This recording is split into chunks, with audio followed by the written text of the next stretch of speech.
Netflix's $72 billion takeover of Warner Brothers was almost done until Paramount crashed the party with shocking $108 billion offer.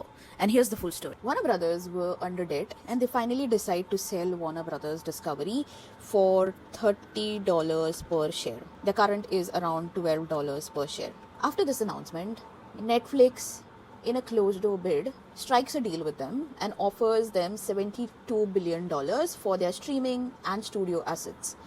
They do not take their cable TV or network under this. They announced this on December 5th, and the share price that they are offering is around $27.75 per share, which is quite close to what Warner Brothers were asking in the first place, out of which about 24 is cash and the rest is stock.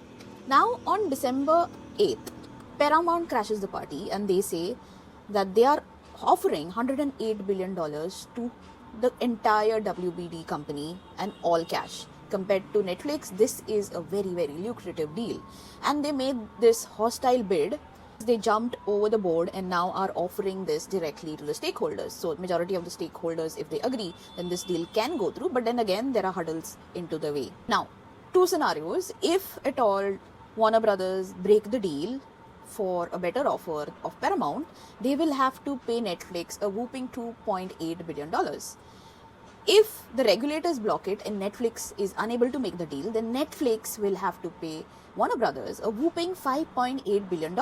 So a lot of money at stake in this financial game. Towards the end, it will all bow down to two things: if Warner Brothers wants to go ahead with the deal, and two, the antitrust regulatory body that will have to approve this deal. If they do not, then this deal does not go through.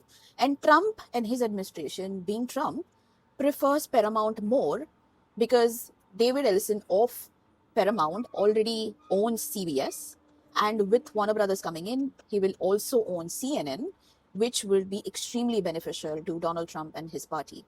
We all have to see what happens going forward, but this is an interesting financial acquisition game that is playing out. Personally, I favor Netflix, but let me know what you think will happen. If you like such breakdowns of acquisitions and business and AI and startup, follow me for more. Thank you.